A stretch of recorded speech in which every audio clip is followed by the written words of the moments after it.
Estimados amigos y hermanos, vamos a la bendita palabra de nuestro Señor, Evangelio de Lucas, capítulo número 18, Evangelio de Lucas, capítulo número 18, versículo 7. Dice la palabra de nuestro buen Dios: ¿Y acaso Dios no hará justicia a sus escogidos, que claman a Él día y noche? ¿Acaso Dios no hará justicia a sus escogidos, que claman a Él día y noche? ¿Se tardará en responderles? Estimados hermanos, continuamos con nuestro estudio. Estamos en la primera esfera, la esfera en la que nos relacionamos con Dios, la esfera espiritual, la esfera personal. Creo y espero que el Señor me conceda la gracia para concluir con la parte de la oración. Estamos mirando los medios de gracia, estamos mirando los medios, los canales, los conductos por medio de los cuales Dios nos concede gracia, esa gracia que tanto necesitamos a nivel personal, ese alimento, llamemos a la gracia el alimento que tanto necesitan nuestras almas. Hermanos, y a manera de repaso, recuerden los elementos de la oración, prepare su corazón, piense en el qué, en el por qué y en el quién, como ya lo hemos hablado, invoque el nombre de nuestro buen y gran Señor, Padre nuestro, mencione sus atributos. El mencionar sus atributos, el pensar, el meditar, el ponderar quién es Dios, el pensar en esos atributos, Padre nuestro que estás en los cielos, nos va a sobrecoger de una manera maravillosa y, como solemos decir, va a calentar nuestros fríos corazones. Hermano, adórelo, disponga todo su ser. Recuerde esos pensamientos que tienden a divagar. Nosotros adoramos al Señor rindiendo todo nuestro ser y eso incluye nuestra mente. Así que no podemos hablar de una oración a Dios mientras estamos pensando en otras cosas y en otras personas o cuestiones. Escuchemos nuestra conciencia, es muy importante. Dirijamos a Él todo nuestro afecto, todo nuestro amor, pues Él es digno de todo nuestro amor. Además de que Él lo ordena: amad a Jehová vuestro Dios con todo vuestro corazón, con todas las fuerzas de vuestro ser. Eso es parte de la adoración y la oración, o en la oración, nosotros adoramos al Señor, nos rendimos a Él, le amamos, le manifestamos nuestro amor. Y además recordemos el aspecto de la voluntad. Hablamos de la voluntad como un aspecto dual. Recuerden, hermanos, que al relacionar este aspecto de la voluntad con la oración queremos decir dos cosas. Tenemos que doblegar nuestra voluntad para orar. ¿Por qué? Porque usted lo puede testificar.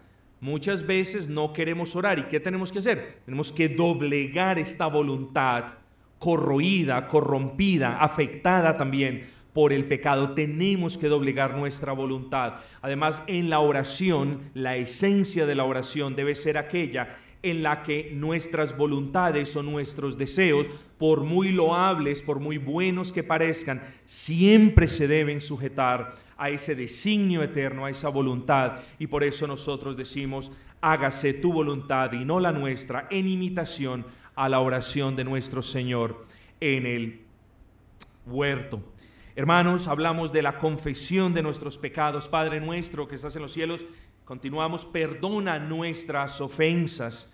Hermanos, recordemos hacer un inventario del día, de qué fue lo que dijimos, cómo nos comportamos, qué fue lo que miramos, cómo lo miramos. Todo eso, hermanos, hagamos el inventario. Y, hermanos, recordemos que es necesario que el Señor nos conceda un verdadero, un genuino arrepentimiento, porque no podemos presentarnos delante de Dios a orar, a decirle: perdona nuestros pecados, si nos estamos divirtiendo en nuestros pecados.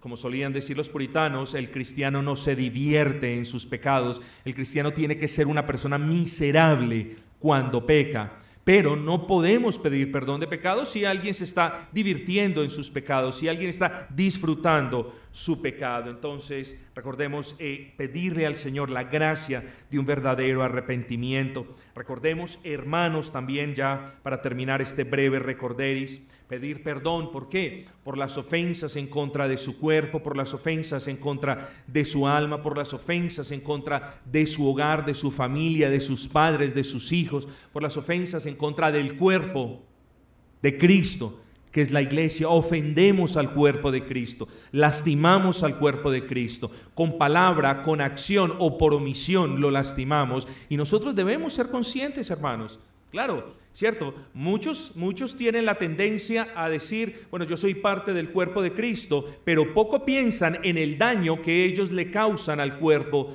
de Cristo en muchas maneras y de muchas formas. Hermanos, ¿somos parte del cuerpo de Cristo? ¿Eres parte del cuerpo de Cristo? Entonces piensa en el daño que tu omisión, tu acción, tus palabras o silencio en algunas oportunidades le causa al cuerpo de Cristo, que es la iglesia. Recuerdo también que en la última lección, estimados amigos y hermanos, hablamos de suplicar el favor de Dios. Claro, necesitamos el favor de Dios.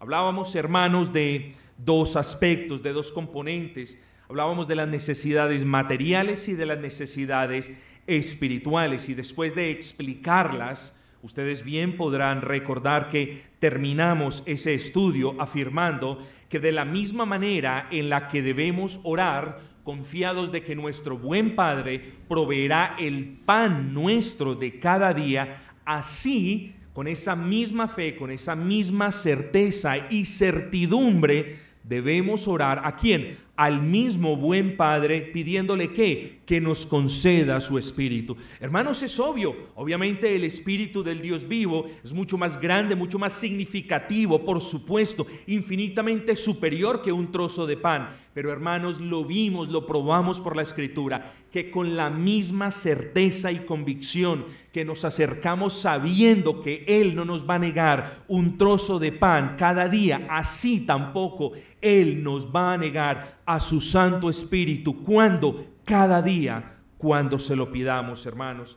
Él nos dará su Santo Espíritu. ¿Por qué? Hermanos queridos, porque está escrito, y el Dios vivo a quien nosotros amamos y adoramos, ese Dios no es hombre para que mienta, ni hijo de hombre para que se arrepienta. Ese Dios es un Dios que se deleita otorgando las promesas que Él nos ha dejado en sus palabras. ¿Cuál promesa? Que si nosotros, siendo malos, sabemos dar buenas dádivas a nuestros hijos, cuanto más Él, que es bueno, de una manera perfecta, sabrá dar su Santo Espíritu. ¿A quiénes? Hermanos, a quienes se lo pidamos en oración.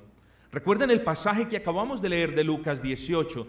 ¿Acaso Dios no concederá justicia si la pedimos? ¿Acaso Dios se tardará en responder a un pueblo que ora? Hermanos queridos, nosotros sabemos que no. Pero ahora venimos al estudio porque me es necesario apresurarme. Y quizás algunos de ustedes se están preguntando, ¿por qué tenemos que pedir el Espíritu Santo si ya tenemos el Espíritu Santo? Hermanos, si bien es cierto que todo cristiano, si usted es cristiano, esto aplica para usted. Si bien es cierto que todo cristiano tiene ya el Espíritu Santo, también es cierto que como hijos de Dios debemos andar en la llenura del Espíritu Santo. Quiero que preste atención a esto. Usted fue regenerado por la gracia de Dios, pero ¿qué persona de la Trinidad lo regeneró? El Espíritu Santo. ¿Qué persona de la bendita Trinidad lo bautizó cuando usted ejercitó la fe en Cristo? El Espíritu Santo. ¿Qué persona de la Trinidad mora en su cuerpo? El Espíritu Santo. ¿Y qué persona de la Trinidad, si usted me permite hablar en términos de la economía de la Trinidad, qué persona de la Trinidad es la encargada de concederle a usted todo lo necesario para la victoria? ¿Quién? El Espíritu Santo es el que da la llenura. Así pues, fuisteis regenerados por el Espíritu Santo, fuisteis sellados por el Espíritu Santo. Tu cuerpo es el templo del Espíritu Santo. Y además eres llamado a andar en la llenura del Espíritu Santo.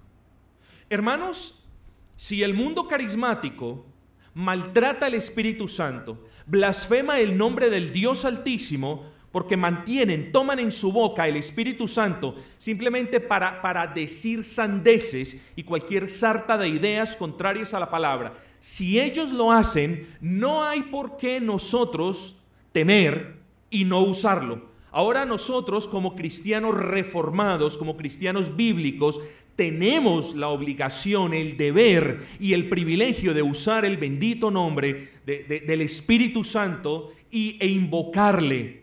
Hermanos, claro, ahora nosotros sabemos cuál es su función, ahora nosotros sabemos que Él es quien nos bautiza, ahora nosotros sabemos que Él es quien nos da el poder, ahora nosotros sabemos que Él es el que habita en nosotros, ahora nosotros sabemos que somos llamados a andar en la llenura del Espíritu Santo, ahora nosotros sabemos que Él viene tanto del Padre como del Hijo, se lo podemos pedir tanto al Padre como al Hijo. Nosotros tenemos esta información, mis queridos hermanos, pero no nos debemos amedrentar. Si ellos lo usan mal, si ellos blasfeman el nombre de Dios, allá ellos, nosotros, hermanos, tenemos al bendito Espíritu y es necesario que nosotros entendamos que somos llamados a andar en la llenura del Espíritu Santo.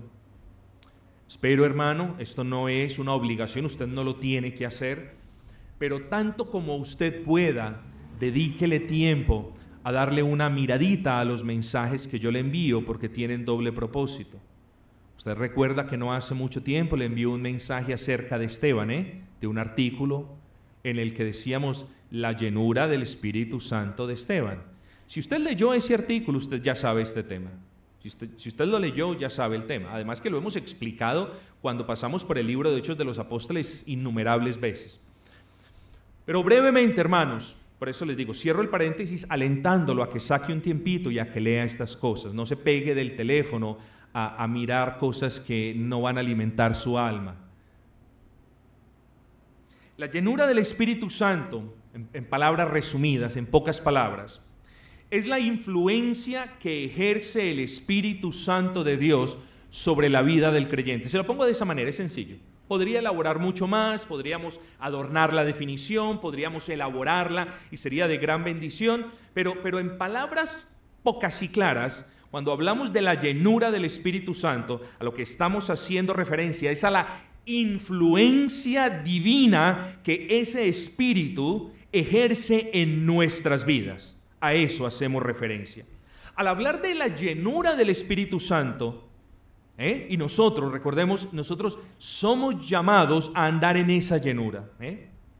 Cuando nos referimos a la llenura del Espíritu Santo, hacemos referencia al poder que Él nos concede para mortificar esta carne. Es muy importante, porque ahora resulta que en algunos círculos, excúsenme el tono maluco de mi voz, dizque reformados, más bien serán antinomianos y cualquier otra cantidad de cosas.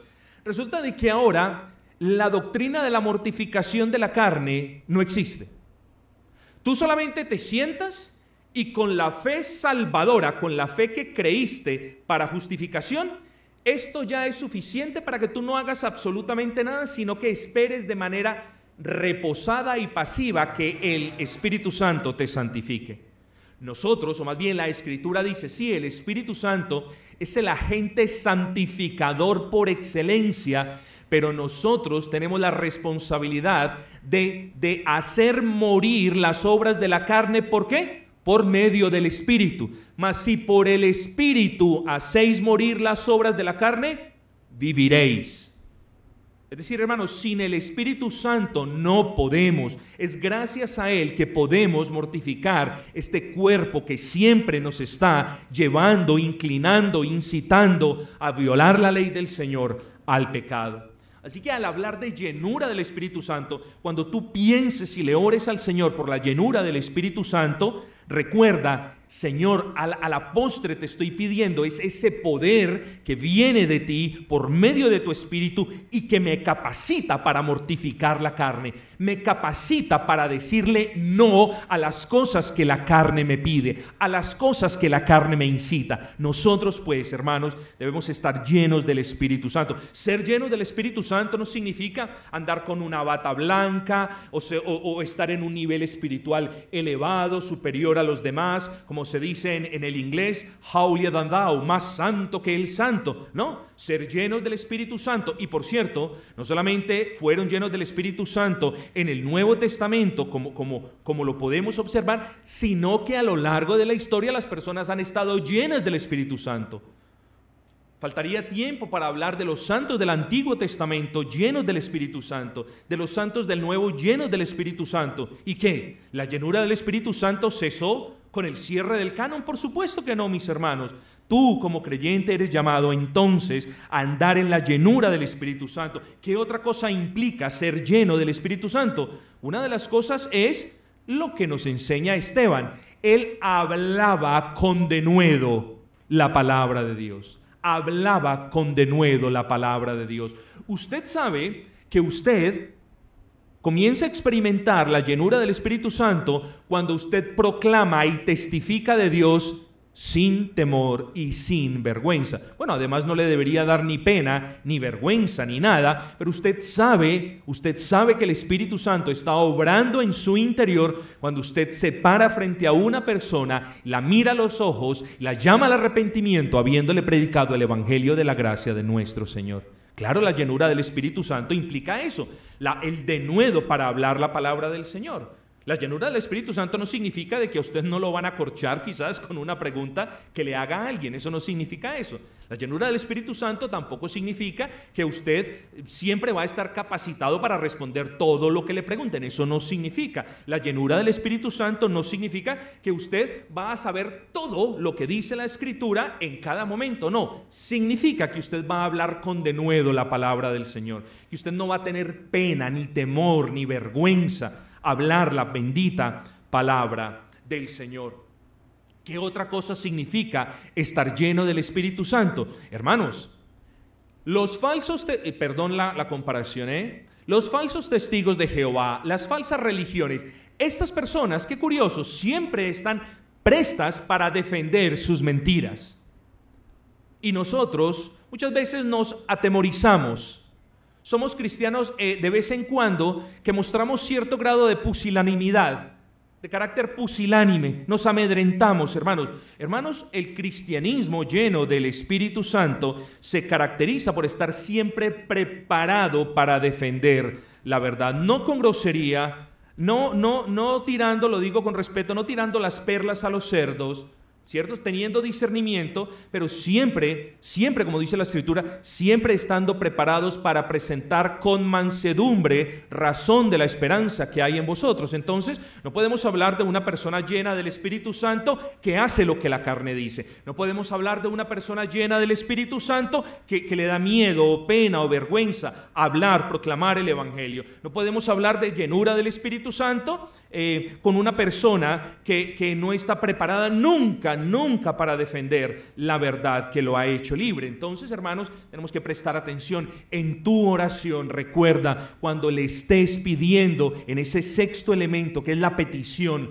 pedirle la gracia a nuestro Dios, en ese sexto elemento, que no se te olvide que además de pedir por tu pan, que eso sí nunca se te olvida, pide estas gracias. Pídele al Padre el Espíritu Santo en el nombre del Hijo. Él nunca te lo va a negar, nunca te lo va a negar. Lo que pasa es que quizás no eres consciente pidiéndole ese Espíritu, o crees que no te lo va a dar, o crees que tu pecado te hace indigno. No, ve a Cristo, pide perdón por los pecados. Él siempre perdonará a los integrantes de su pueblo que se acercan a Él pidiendo perdón. Y además de eso, pide el Espíritu Santo, hermano. Pide la llenura del Espíritu Santo. La llenura del Espíritu Santo no es una manifestación espasmódica, no es una chispa.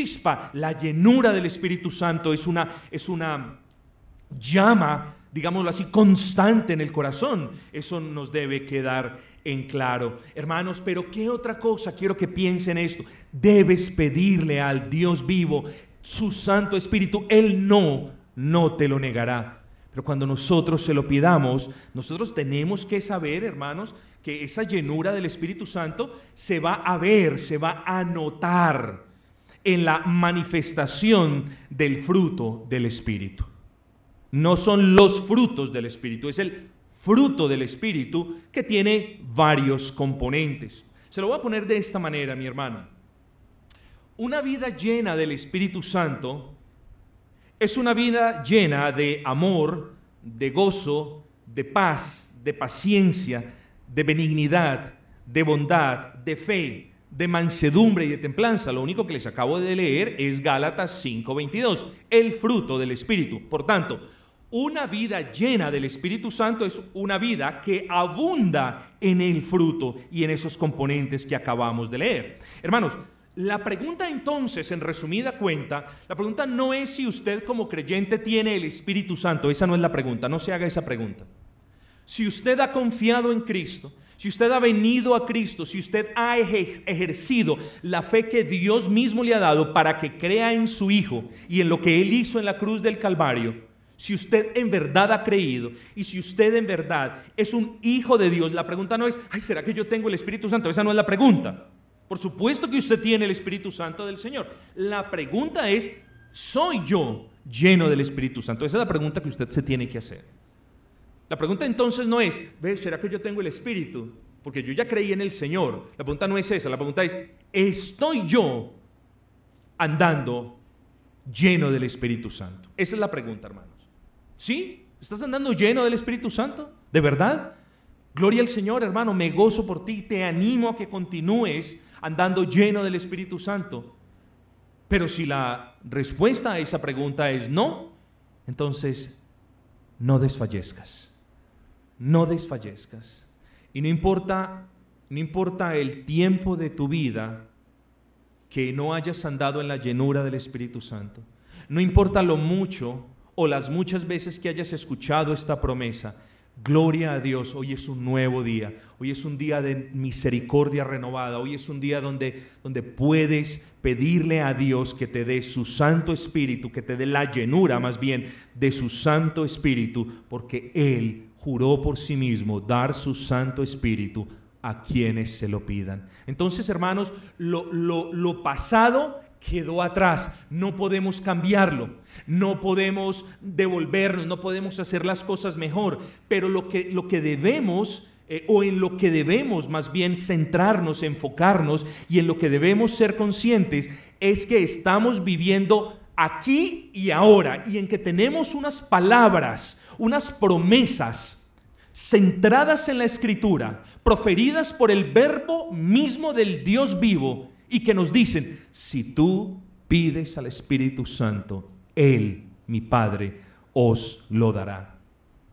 Así que espero que le quede claro, mi hermano, que es mucho mejor, y esto suena ridículo, pero espero que usted no lo olvide para que no se le olvide el punto. Es mucho mejor pedir la llenura del Espíritu Santo que la llenura de su vientre. Nos hemos enfocado en pedir la llenura del vientre. Señor, dame esto, Señor, dame lo otro, Señor, dame pan, Señor, dame, dame. Se nos ha olvidado, hermanos, pedir esa promesa que Él cumplirá cuando nosotros vengamos como esta mujer viuda, gravosos delante del Señor. Señor, dame tu Espíritu, Señor, dame tu Espíritu. Tú lo prometiste, como decía Spurgeon, asedien al trono de gracia.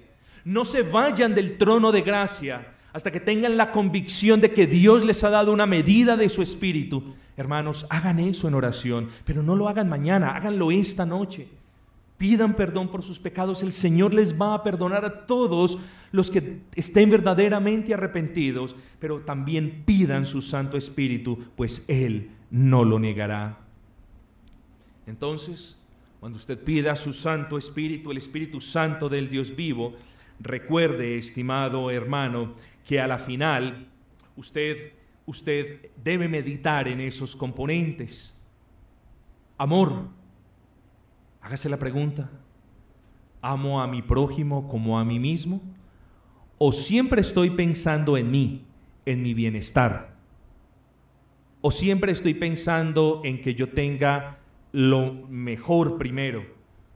Siempre estoy pensando en mí. Si yo no amo a mi prójimo, hermanos, como a mí mismo, o si al menos no estoy en ese camino de amarlo como nos amamos a nosotros mismos, hermanos queridos, estamos mal. Necesitamos pedirle al Señor que nos conceda la llenura de su Espíritu Santo, porque una persona llena del Espíritu Santo es una persona que ama a su hermano, es una persona que lo ama. Hermanos queridos, comencemos nosotros mismos. Hermanos, cuántas veces yo les he exhortado, les he animado. Hermanos, saluden a los hermanos. Comencemos por eso. No por preguntarles acerca de la vida, no por preguntarles acerca de lo que sucede. No, comencemos por entablar relaciones con los hermanos. Comencemos por mostrar interés por quien casi no saludamos. Hagámoslo hoy mismo. Hermanos, hablamos de amar al prójimo y muchas veces no nos saludamos entre nosotros, no somos cordiales. ¿Qué es eso, hermanos? ¿Cómo vamos a manifestar el amor por un hermano a quien ni siquiera usted es capaz de saludar? ¿Cómo me explica usted eso? Yo creo que estamos mal, hermanos. Debemos meditar en esos asuntos. Debemos meditar en eso. Hablemos del gozo. Una persona llena del Espíritu Santo es una persona que cuenta con la gracia para no desmoronarse en las aflicciones. No estamos diciendo que las aflicciones no nos afecten. No estamos diciendo que las pruebas seamos indiferentes a ellas, no. Pero una cosa es que seamos afectados por las pruebas, por las aflicciones, y otra cosa es que nos desmoronemos como azúcar frente a las aflicciones. Son dos cosas muy diferentes, hermanos. Una persona llena del Espíritu Santo llora. Una persona llena del Espíritu Santo siente dolor. Una persona llena del Espíritu Santo es lastimada. Una persona llena del Espíritu Santo puede ser grandemente afectada. Pero una persona llena del Espíritu Santo no se desmorona frente a cada dificultad. Entonces, ¿estamos andando en la llenura del Espíritu Santo? Pensemos en la paz. Estamos hablando de los componentes del Espíritu. Paz. ¿Estás en paz? Mira, no te proyectes 5 minutos más adelante. Aquí y ahora, si mueres ya, ¿estás en paz con Dios? Ah, sí, Dios ya me perdonó en la cruz del Calvario. Ojo, ¿estás en paz con tu hermano? ¿O tienes algo en contra de tu hermano? Una persona llena del Espíritu Santo siempre está andando en paz con Dios y con los hombres, tanto como sea posible. Pero debemos buscar la paz. Una persona llena del Espíritu Santo es una persona que no tiene reparo en pedir perdón cuando sea el caso. ¿Para qué? Para que haya paz. Hablemos de la paciencia. ¿Puede soportar las constantes debilidades de los que lo rodean? Una persona llena del Espíritu Santo es una persona paciente, hermanos. Como por ejemplo, cuando no vienen a la reunión de los lunes, como por ejemplo, cuando no vienen a la reunión de los miércoles, como por ejemplo, cuando no decimos amén al final de las oraciones, como por ejemplo, cuando no cantamos con gozo. Una persona llena del Espíritu Santo tiene paciencia con las falencias y hasta la negligencia de los demás, hermanos. Porque entre otras cosas, quizás tú seas muy bueno para pedir de los demás paciencia, para demandar de los demás paciencia, pero quizás tú no la tengas. Paciencia no significa ser molesto o indignarse cuando hay pecado. Eso sería tolerar el pecado. Y confundimos entonces la paciencia con la tolerancia del error y del pecado. Eso no significa. Paciencia es contar con la gracia del Señor para soportar con gozo de buena gana las debilidades de nuestros hermanos.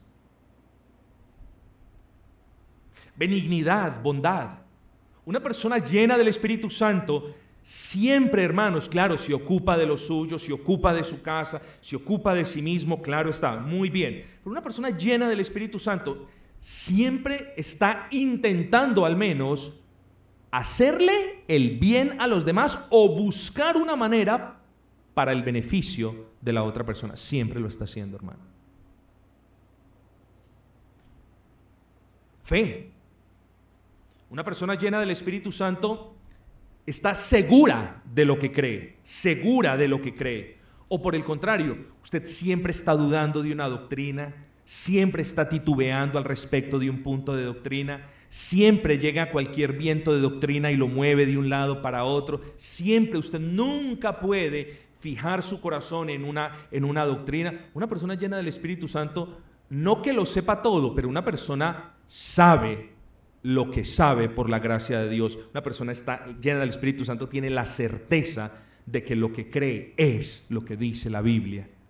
Una persona llena del Espíritu Santo, podemos afirmar, es una persona dogmática, abierta a la crítica, abierta a algo, a una observación constructiva, pero es una persona dogmática. No es una persona que dice, bueno, yo desde este ángulo veo esa pared que es blanca, la veo como gris, como negrita. No, una persona llena del Espíritu Santo tiene el denuedo para decir, esa pared es blanca por esta y esta razón, y también para defender el hecho de que esa pared sea blanca a pesar de que otros digan que es negra. Una persona llena del Espíritu Santo, entonces, hermanos, tiene, la fe diaria se manifiesta por medio de la certeza de la convicción que él tenga de la doctrina. Hablemos de la mansedumbre. Mansedumbre no significa ser menso o ser tonto o permitir que los otros abusen, no. Pero ¿está dispuesto usted a ser corregido o tiene problemas siempre cuando alguien lo corrige? ¿Está dispuesto, usted tiene la humildad para ser enseñado y aconsejado o siempre le molesta que alguien lo corrija, le enseñe, lo aconseje? Una persona llena del Espíritu Santo es una persona mansa, es una persona que tiene la humildad para dejarse enseñar, es una persona que no renuncia a su criterio, pero es una persona que es humilde, hermanos, que es mansa y que no tiene problema en reconocer su error. Hablemos de este punto, del último punto, que es tremendo. Cuando hablamos de la llenura del Espíritu Santo, hablamos de templanza. Claro, en nuestro vocabulario indígena creemos que templanza es una persona de temple, templado ese señor, no. Una persona templada, conforme el original en griego, es una persona que no se deja dominar por ninguna pasión. Eso es ser templado. Una persona templada es una persona que no se deja dominar por ninguna práctica o ninguna pasión. Entonces déjeme ponerlo de esta manera. Si usted se deja dominar por la televisión, usted ciertamente no es una persona llena del Espíritu Santo. Si usted se deja dominar por su teléfono celular, ciertamente usted no es una persona llena del Espíritu Santo. Si usted se deja dominar por el internet, ciertamente no es una persona llena del Espíritu Santo. Si usted se deja dominar por la comida, tampoco es una persona llena del Espíritu Santo. Si usted se deja dominar por los celos, por la ira, no es una persona llena del Espíritu Santo. Una persona llena del Espíritu Santo es una persona que no, por la gracia de Dios, en virtud de ese mismo poder del Espíritu, no se deja dominar por nada ni por nadie. Esto no quiere decir que sea grosero, que sea tarbán, que sea rebelde. No. Acabamos de hablar de la humildad, de la mansedumbre, pero la templanza es aquella virtud divina por medio de la cual los hijos de Dios no se dejan o no dejan que las pasiones, aún las cosas lícitas, los dominen y se enseñoreen de ellos. Yo le hago la pregunta, ¿es usted una persona llena del Espíritu Santo? ¿Saben cuál es la respuesta? Yo no sé qué es lo que usted esté pensando, pero la respuesta, mi amado hermano, es: ¿acaso no deberíamos comenzar a orar por la llenura del Espíritu Santo? La respuesta es sí, hermanos. Deberíamos orar con prontitud, sin demora alguna, por la llenura del Espíritu Santo. Que nosotros podamos ser conocidos por aquellos que manifiestan de manera externa esa llenura por medio de las virtudes que acabamos de ver, aún de manera interna. Que nosotros seamos conocidos por ser personas de temple, por ser personas amorosas, por ser personas bondadosas, por ser personas de fe. Hermanos, ¿no quieres ser conocido por eso? Yo creo que no hay persona en este recinto que no quiera ser conocido por eso. Hermanos, para la gloria del Señor, entonces, hagámoslo, pidámosle al Señor que nos conceda esa llenura de su Santo Espíritu. Hermanos, tantas cosas de índole espiritual por las que debemos pedir para nuestras almas, tantos favores que necesitamos de parte de Dios para nuestro hombre interior, y muchos de ustedes no oran, y muchos otros oran por cosas que no valen la pena. Tanta riqueza a nuestra disposición, tanto poder en el Espíritu de Dios, tantas promesas para ti, y no estamos orando. Ya ven ustedes por qué a menudo llegamos a la conclusión desde este púlpito de que persona que no ore quizás nunca ha conocido a Dios. ¿Para qué una gran casa para tu cuerpo si la casa de tu espíritu o del Espíritu Santo está en ruinas? ¿Para qué quieres una casa de 4 y 5 pisos o una casa de mármol de Carrara italiano? ¿Para qué quieres una casa? O incluso si me dices, no, yo quiero una casa humilde, no me importan los lujos, yo quiero una casa. ¿Para qué una casa si la casa que aloja el Espíritu Santo de Dios está en ruinas? ¿Para qué la quieres? ¿Para qué quieres una barriga llena de pan si vives débil en el Espíritu? ¿No es mejor priorizar o aprender a priorizar que las cosas del Espíritu toman precedencia y son más importantes que las cosas aún materiales, hermanos? Hermanos, necesitamos fe para ver eso. Necesitamos fe, hermanos, porque muchos de nosotros quizás estamos más enfocados y preocupados en el pan de cada día y no en el Espíritu, que es poder de Dios para nosotros, hermanos. Hermanos, con una fuente de poder como lo es el Espíritu de Dios, ¿qué hacemos pidiendo para nuestros placeres y deleites? Pidamos el Espíritu Santo. ¿Y qué nos dará Dios? Nos dará la llenura de ese Espíritu Santo que estamos pidiendo. Pero quiero para terminar ya, hermanos, porque hemos hablado casi 5 estudios acerca de la oración como medio indispensable de gracia para restablecer esa relación con Dios. Pero quiero que usted me permita terminar, y quiero que sea paciente, ejercite uno de esos componentes del fruto del Espíritu. Quiero que usted me permita aconsejarle de una manera más particular. Cuando usted entre al 6º elemento de la oración, que es el elemento de la petición, quiero que además de pedir al Espíritu de Dios vivo de manera general, quiero que usted piense en 3 aspectos o en 3 peticiones que le ruego, por favor, hermano, no las desprecie, le ruego que las tenga en cuenta. Quiero entonces que cuando hablemos, cuando usted se acuerde de los elementos de la oración y llegue al 6º elemento, que es el elemento en el que le pedimos al Señor el pan que necesitamos, y el Espíritu que necesitamos, quiero que usted no se le olviden 3 puntos. Hermano, pida gracia para obedecer, pida sabiduría para honrar a Dios y pida fortaleza espiritual. Pida esas 3 cosas, ya le voy a explicar por qué. Gracia para obedecer, sabiduría para honrar a Dios y fortaleza en el hombre interior. Pida esas 3 cosas. Hablemos de la primera, gracia para obedecer. Y como a mí me gustan los razonamientos, quiero que usted venga conmigo, quiero que usted le preste atención a este razonamiento. Y no voy a proseguir, no importa que estemos grabando, no voy a proseguir si ustedes no entienden paso a paso lo que yo voy a decir. Porque si lo entendemos, vamos a llegar a una conclusión que es indiscutible y te va a poner entre la espada y la pared. Y yo quiero que hoy estés entre la espada y la pared, es decir, entre el deseo de obedecer o el deseo de no desobedecer. Tú hoy escoges entre el deseo de obedecer y el deseo de no obedecer. Quiero entonces que prestes atención. Si el estado de su relación con Dios depende si usted hace la voluntad del Señor, sabemos que es por gracia, lo hemos explicado, nadie está hablando de salvación ni de santificación por obras, dejemos eso de lado, ya lo dejamos en claro.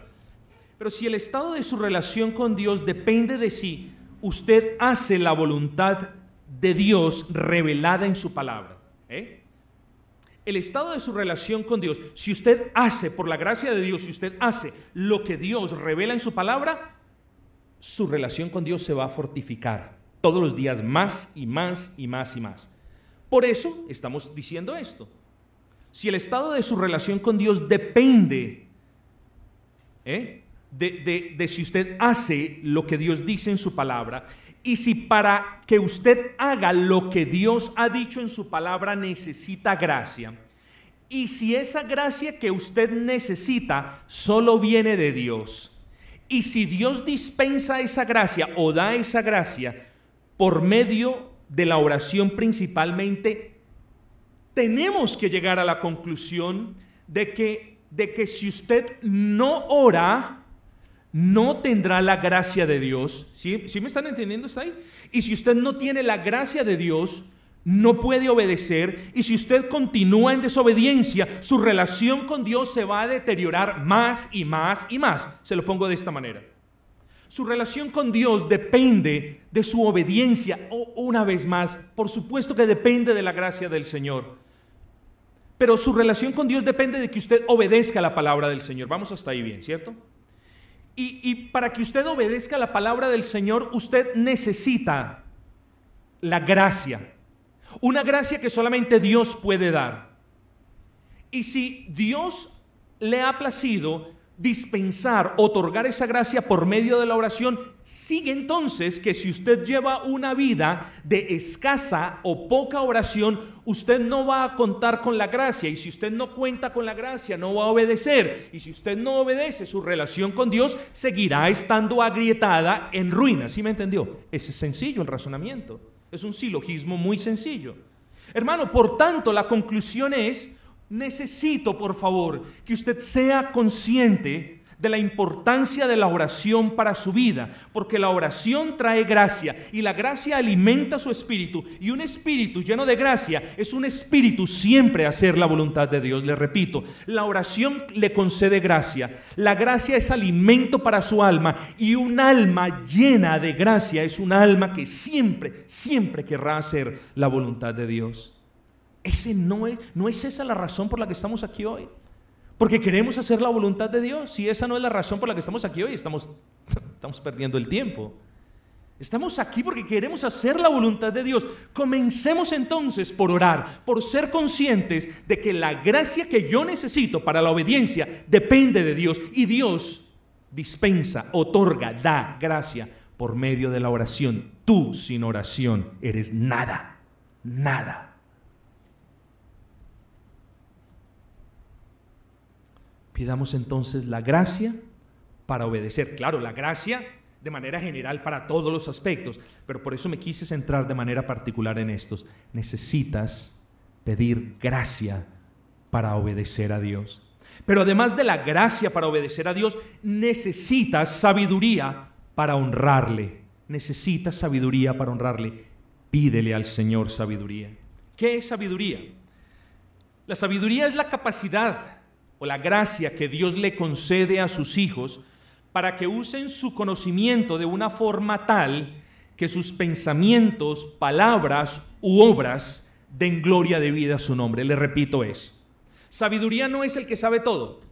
Sabiduría no es el que te repite todo de memoria. Sabiduría no es el que te recita la Biblia de principio a fin. Sabiduría no es el que te responde todas las preguntas. Sabiduría, repito, es la gracia que Dios le concede a sus hijos para que sus hijos usen su conocimiento, el conocimiento que ellos tienen de la palabra, de tal manera que sus pensamientos, sus palabras o sus obras den gloria a Dios. Eso es sabiduría. Mis hermanos, esto es lo que quiero decir. No podemos honrar a Dios en nuestra propia sabiduría. Tú no puedes honrar a Dios de la manera como a ti mejor te parezca. Eso es lo que dice el cristianismo de este siglo. No, a Dios. No, tú ni siquiera tienes necesidad de ir a la iglesia. A Dios, no, solamente basta que tú estés en casa, que tú ores y no, todo con Dios está bien. Queremos, escúcheme, además de estar construyendo un Dios, un ídolo que no es el Dios de la Escritura, queremos vivir nuestro cristianismo como se nos antoja. No podemos honrar a Dios, tú no puedes honrar a Dios como tú crees que lo puedes honrar. Tú honras a Dios viviendo de una manera sabia, no se te olvide eso. Honramos a Dios viviendo de una manera sabia, hablando cosas sabias, haciendo cosas sabias, tomando decisiones sabias. Todos necesitamos sabiduría entonces. Todos necesitamos sabiduría. Porque a pesar de que sabemos mucho de lo que la palabra dice, hermanos, qué terrible, que ustedes se imaginan, yo no estoy diciendo que eso va a pasar, pero qué terrible que Dios ponga, digámoslo así en términos pintorescos, qué terrible que Dios ponga este púlpito de madera para testificar en el día del juicio de la palabra que de aquí manó, en medio de cualquier falencia de los predicadores y en medio de cualquier desacierto menor de los mismos. De aquí de este púlpito fluyó doctrina, de aquí de este púlpito se proclamó la trompeta del evangelio, hermanos queridos. Entonces, hermanos, sabemos de la Biblia, no es que no sepamos, conocemos de la Biblia, conocemos doctrina. Y lo que pasa, hermanos, es que hay veces tomamos decisiones, hablamos palabras y obramos de manera poco sabia, y luego nos preguntamos, ¿qué fue eso que dije? ¿Qué fue lo que hice? ¿Cómo pude haber decidido tal y tal otra cuestión? ¿No le ha pasado? Claro que le ha pasado. Ay, ¿yo por qué dije eso? Cuando usted se pregunta, ¿yo por qué dije eso? Ay, ¿yo por qué hice eso? Ay, ¿yo por qué obré de esa manera? Ay, ¿yo por qué decidí hacer esto o aquello? Cuando a usted le pase eso, usted no se le olvide que eso fue a causa de falta de sabiduría.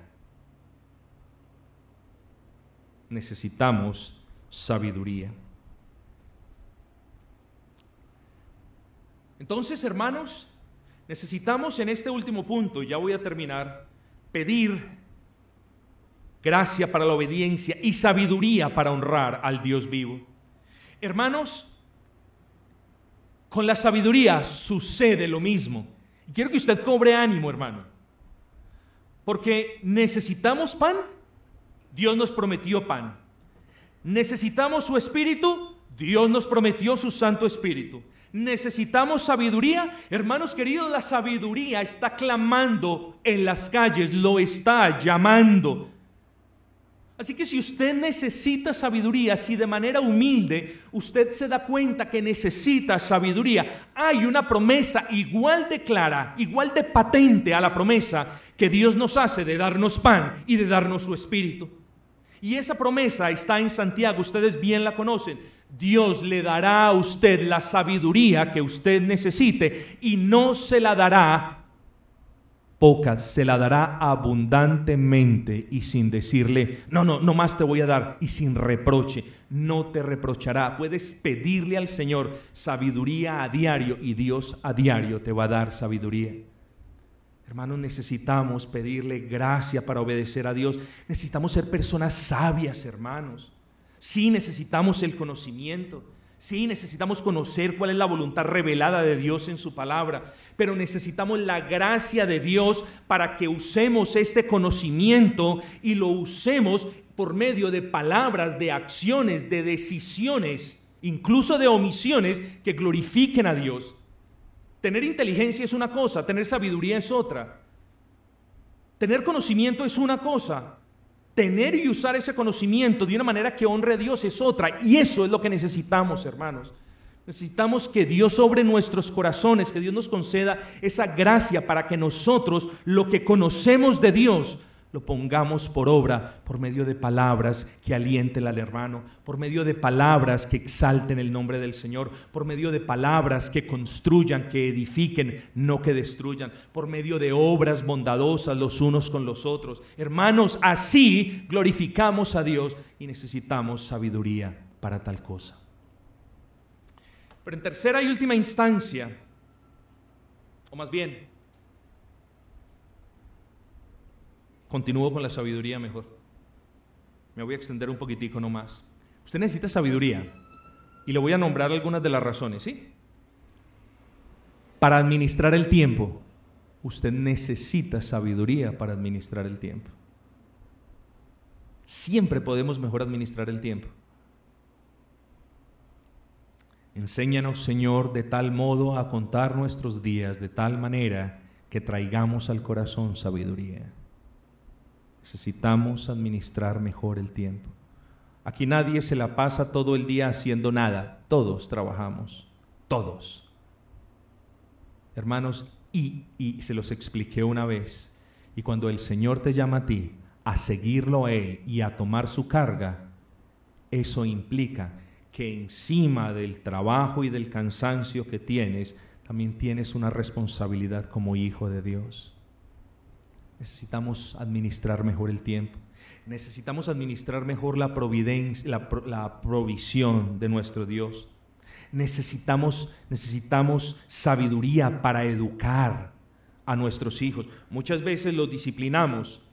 No, disciplínalo después de haberlo corregido y corrígelo después de haberlo educado. Es decir, primero se educa, si el niño no atiende a la educación se corrige, y si el niño ignora la corrección se disciplina. Necesitamos sabiduría, hermanos queridos.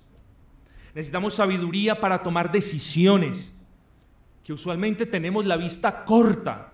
Somos como caballos cocheros, solamente miramos nuestras cosas en el aquí y el ahora. No pensamos en nada más. Necesitamos ser sabios para tomar decisiones.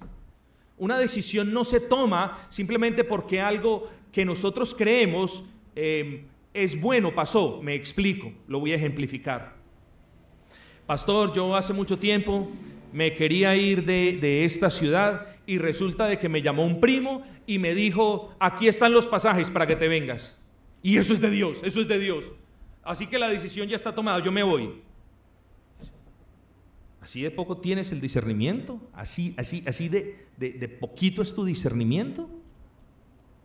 Necesitamos sabiduría para tomar esas decisiones. Necesitamos sabiduría para las inversiones que nos toca hacer en diferentes escalas en nuestros trabajos. Necesitamos sabiduría para ahorrar. Ahorrar es sabio. Necesitamos sabiduría para discriminar lo bueno de lo malo. Hermano, necesitamos sabiduría para orar. Necesitamos sabiduría para servir al Señor. Necesitamos sabiduría. Y si el Señor nos promete sabiduría, sería negligente de nuestra parte no pedirla. Gracia para la obediencia, sabiduría para honrar al Señor, pero también pídale fortaleza espiritual, es decir, pídale a Dios que lo fortalezca en el hombre interior, hermanos. Y en última instancia, cuando hablo de ser fortalecidos en el hombre interior, a lo único que estoy haciendo referencia es a que usted debe pedirle al Señor poder. De nuevo, esa palabra, venimos del trasfondo carismático y hablamos de poder aquí, allá y acá, y entonces ya no la usamos. No, usémosla, porque necesitamos el poder, pero el poder del Espíritu Santo, hermanos.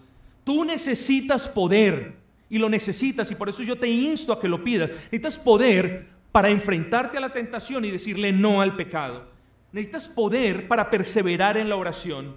Necesitas poder para proclamar el Evangelio, para aceptar las pruebas. Pida poder, mi hermano, porque como lo dijimos en la última o en el último estudio, Él cuando te salvó no te dio un espíritu de cobardía, sino que te dio un espíritu de poder, de amor y de dominio propio. Mi hermano, prepare su corazón, invoque el nombre del Señor, medite sus atributos, adórelo, pida perdón, pida las cosas que necesita y termine dando acción de gracias. Ese es el séptimo y último punto. Hermanos, seré breve. Dar acción de gracias es reconocer la generosidad de Dios, es reconocer que nuestras bendiciones provienen de la mismísima mano de Dios y es agradecer en fe por todo lo que Él nos ha dado y por las cosas que Él nos va a dar y aún por las cosas que Él no nos va a dar. Necesitamos dar gracia por lo que Él nos ha dado y por las cosas que Él no nos va a dar, hermanos. Necesitamos pedirle al Señor, dar acción de gracias por los beneficios que Él nos ha concedido. Necesitamos dar acción de gracias por todas las circunstancias por las que estemos atravesando. Debemos ser agradecidos con Dios, porque Dios nunca se equivoca al ponernos o al permitir que nosotros pasemos por una situación difícil. Demos gracias al Señor. Hermanos, demos gracias porque nos ha dado la oportunidad de arrepentirnos. Demos gracias porque nos permite presentarnos delante de Él. Demos gracias porque estamos aquí siendo recordados de estas cosas básicas. Demos gracias, hermanos, por la bendita respuesta que nosotros vamos a tener cuando a Él oremos. Señor, te doy gracias por la dificultad, te doy gracias por Cristo Jesús, te doy gracias por toda la providencia tuya, te doy gracias por tu provisión, te doy gracias aún por esta prueba, te doy gracias en todo y por todo, porque es voluntad de Dios que seamos agradecidos con el Señor, hermanos. A Dios solamente le damos, al hombre solemos darle las gracias cuando recibimos de Él un favor, pero como dice la Escritura, ¿habremos de recibir de Dios lo bueno y no lo malo? De Dios viene todo, hermanos, y todo lo que Dios nos dé es bueno en gran manera, y por ello debemos dar gracias. Así que sea diligente en la oración, porque la salud de su alma depende de ella. Hermanos, Spurgeon en cierta ocasión dijo: el descuido de la oración privada es la langosta que devora la fuerza del hombre y de paso daña a la iglesia. Se lo repito. El descuido, la negligencia de la oración en su casa, esa es la langosta que se ha comido, se ha corroído todas sus fuerzas y también las de la iglesia. ¿Por qué les cito esto? Porque nuestras vidas, hermanos, dependen del Dios vivo, dependen de la gracia que Él nos conceda. Y sí, la gracia es un favor inmerecido, pero Dios dispensa la gracia principalmente por medio de la oración. Descuida la oración y estarás descuidando tu alma.